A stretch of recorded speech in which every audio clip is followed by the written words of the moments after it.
नमस्कार दोस्तों, स्वागत है आपका आज के मुख्य समाचारों में। जी हां दोस्तों, आपको यहां पर देखने को मिलेंगे हरियाणा की सुबह से लेकर शाम तक की बड़ी महत्वपूर्ण खबरें, मुख्य समाचार, ब्रेकिंग न्यूज अपडेट के रूप में। तो दोस्तों, अगर आपने चैनल को सब्सक्राइब नहीं किया तो चैनल को सब्सक्राइब जरूर कर लें और वीडियो को लाइक शेयर जरूर कर देना। तो चलते हैं आज की पहली बड़ी खबर पर। हरियाणा में मनोहर लाल खट्टर सरकार योग्यता के आधार पर नौकरी पर खरी उतर रही है। सरकार स्टाफ सिलेक्शन कमीशन ने ग्रुप सी का परिणाम घोषित किया तो मंडी डब्बाली के गांव रिसालिया खेड़ा में 38 युवकों का एक साथ चयन हुआ।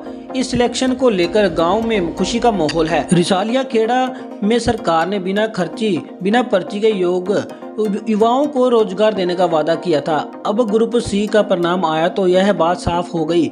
गांव में चयनित हुए 90% युवा ऐसे हैं जो गरीबी रेखा से नीचे जीवन यापन कर रहे हैं। इनके पास खर्ची तो दूर की बात है, सिफारिश तक के पैसे नहीं हैं। ऐसे युवाओं को सरकारी नौकरी मिलना गांव के लिए गर्व की बात है, जिसको लेकर गांव स्तर पर लोग खुश हैं और उनका कहना है कि ये सब इस सरकार में ही संभव हो पाया है कि मेहनत करने वाले युवाओं को नौकरी बिना पर्ची बिना खर्ची के नौकरी मिल रही है। वहीं रिसालिया खेड़ा के नजदीक गांव रामगढ़ में 8, दारेवाल में 7, बिज्जूवाली में 8 समेत दर्जनों गांव के युवाओं को सरकारी नौकरी मिली है। ग्रामीणों का कहना है कि सिफारिश का समय गया, न तो लोग गट्टे में पर्ची डाल के लग जाते थे।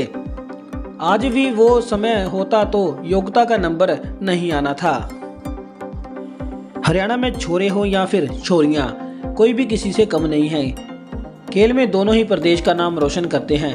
हरियाणा के खिलाड़ी एक के बाद एक कई प्रतियोगिताओं में अव्वल आकर अपने माँ बाप का सिर गर्व से ऊंचा और ऊंचा कर रहे हैं। वहीं दुबई में 26 जनवरी से 30 जनवरी तक आयोजित एक Asian power lifting junior championship में गोहाना के रहने वाले हर्ष ने 74 किलो भार वर्ग में 2 गोल्ड मेडल जीते। अपने घर पहुंचने पर उनका जोरदार स्वागत किया गया। हर्ष ने बताया कि वह पिछले 8 से 9 महीने में पावर लिफ्टिंग का गेम कर रहा है। अभी दुबई में इंटरनेशनल पावर लिफ्टिंग की प्रतियोगिता हुई। इस प्रतियोगिता में कई देशों ने भाग लिया, जिसमें हर्ष ने 74 किलो भार में 2 इवेंट में भाग लिया और दोनों में ही गोल्ड मेडल हासिल किया। जर्मन और ईरान को हराया। आज गोहाना वापस आने पर उसका जोरदार से स्वागत किया गया। उससे वो बहुत खुश है। उन्होंने इस जीत का श्रेय अपने माता पिता को दिया। वहीं हर्ष के पिता ने कहा कि उन्हें बहुत ही गर्व महसूस हो रहा है। हर्ष ने 2 गोल्ड मेडल जीते हैं। इससे पहले ही हर्ष कई खेलों में भाग लेकर मेडल हासिल कर चुका है। बहादुरगढ़ से असौदा तक मेट्रो रेल लाइन के विस्तार को मंजूरी मिल गई है। इसका काम जल्द ही शुरू होने वाला है।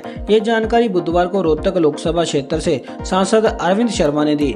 शर्मा बहादुरगढ़ में वरिष्ठ भाजपा नेता भीम सिंह परमाणी के कार्यालय पर पहुंचे, जहां उन्होंने भाजपा की कई कार्यकारिणी के पदाधिकारियों से मुलाकात की और प्रधानमंत्री नरेंद्र मोदी द्वारा लागू की गई जन कल्याणकारी योजनाओं को लाभार्थियों तक पहुंचाने के लिए निर्देश दिए। रोहतक लोकसभा क्षेत्र से सांसद अरविंद शर्मा ने इस मौके पर पत्रकारों से बात करते हुए अपने कार्यालय में दौरान क्षेत्र में सरकार द्वारा किए गए विकास कार्य भी गिनवाए। अरविंद शर्मा ने बताया कि बहादुरगढ़ से असौदा गांव तक मेट्रो रेल लाइन के विस्तार को मंजूरी मिल गई है और जल्द ही इसका काम भी शुरू होने वाला है। सांसद अरविंद का कहना है कि वह इस मेट्रो लाइन परियोजना को सांपला तक ले जाने की कोशिश में जुटे हुए हैं और अगले चरण में यह संभव भी हो सकता है। इतना ही नहीं, मुजफ्फरगढ़ से धासा बॉर्डर तक भी मेट्रो का काम उन्होंने जल्द ही शुरू करने की बात कही।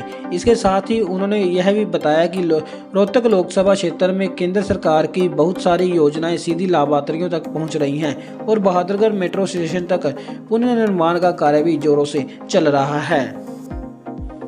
नशा तस्करी करने वालों को अतिरिक्त जिला एवं सत्र न्यायाधीश तरुण सिंघल की अदालत ने 10 साल की कैद सुनाई है। अदालत ने उस पर 1 लाख रुपए का जुर्माना भी लगाया है। जुर्माना न भरने के दोष पर 6 महीने की अतिरिक्त सजा भुगतनी होगी। अदालत ने यह फैसला केस दर्ज होने के करीब 5.5 साल बाद सुनाया है। जानकारी मुताबिक 29 जून 2017 को पुलिस को सूचना मिली थी कि अशोक विहार फेज 1 का रहने वाला सुरजीत नशीला पदार्थ बेचने का काम करता है। इस वक्त वह लेबर चौक सेक्टर 5 के पास मौजूद है। इस पर टीम ने मौके पर पहुंचकर सुरजीत को काबू किया। उसने तत्कालीन एसपी महेंद्र सेठी को बतौर ड्यूटी मजिस्ट्रेट मौके पर बुलाया गया। इसके बाद पूरी ड्यूटी मजिस्ट्रेट की मौजूदगी में सुरजीत की तलाशी ली गई। इस दौरान उसके पास एक कट्टे में 26 किलो 700 ग्राम गांजा बरामद किया गया। हरियाणा में लोकसभा चुनाव को लेकर सभी पार्टियां कई तरह के अभियान चला रही हैं। भाजपा ने भी चुनाव के मद्देनजर गांव चलो अभियान शुरू किया है। भाजपा के प्रदेशाध्यक्ष नायब सैनी ने लाडवा विधानसभा से इस अभियान की शुरुआत की। नायब सैनी ने पिपली खंड के कार्यकर्ताओं और पदाधिकारियों को संबोधित किया और गांव चलो अभियान के बारे में विस्तार से जानकारी दी। बता दें कि भाजपा प्रदेशाध्यक्ष नायब सैनी ने गांव चलो अभियान की शुरुआत की। इस मौके पर पत्रकारों से बात करते हुए नायब सैनी ने कहा कि गांव चलो अभियान का मुख्य लक्ष्य प्रधानमंत्री नरेंद्र मोदी को हरियाणा के प्रत्येक गांव के प्रत्येक बूथ से जीतकर 10-10 लोकसभा सीटें जिताना है। नायब सैनी ने एसआरके ग्रुप की यात्रा को लेकर कहा कि एसआरके की यात्रा खत्म हो गई, लेकिन कांग्रेस में फूट कम नहीं हुई। कांग्रेस में मुख्यमंत्री पद के आधा दर्जन दावेदार हैं। नायब सैनी ने कहा कि भारतीय जनता पार्टी में इन दिनों अन्य दलों को छोड़कर बहुत से कार्यकर्ता और नेता आ रहे हैं, उन सबका स्वागत है। नायब सैनी ने कहा कि एक पार्टी की दुकान तो खाली हो चुकी है, अभी और बहुत ज्वाइनिंग होगी। नायब सैनी ने कहा कि भाजपा में आने वाले सभी नेताओं का स्वागत है। हरियाणा के आम आदमी पार्टी के प्रदेशाध्यक्ष सुशील कुमार ने कहा कि हरियाणा में बेरोजगारी के कारण अपराध इतना बढ़ गया है कि हरियाणा में नए उद्योग नहीं आ रहे। प्रदेश में नए उद्योग न लगना भी बेरोजगारी का मुख्य कारण है। कुछ दिन पहले गोहाना में 35 राउंड फायर कर 2 करोड़ की फिरौती मांगी गई थी। आज रोहतक के सांपला में फिरौती मांगने की वारदात हो गई है।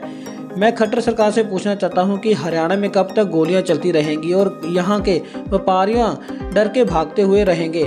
मैं सीएम खट्टर से पूछना चाहता हूं कि हरियाणा का युवा कब तक अपनी जमीनें बेचकर अवैध रास्ते से विदेशों की ओर पलायन करता रहेगा। सीएम खट्टर बताएं कि हरियाणा के युवाओं को किसी शांतिपूर्ण देश में भेजने की बजाय युद्धग्रस्त देश इजरायल में क्यों भेजा जा रहा है। युवा कह रहे हैं कि हम भूख से मरने की बजाय गोली से मर जाएं, इसलिए इजरायल जाने को तैयार हैं। उन्होंने कहा कि आज हजारों युवा खट्टर सरकार को बताने आए हैं कि भाजपा सरकार हरियाणा युवाओं को बेरोजगारी के किस आलम पर पहुंचा चुकी है।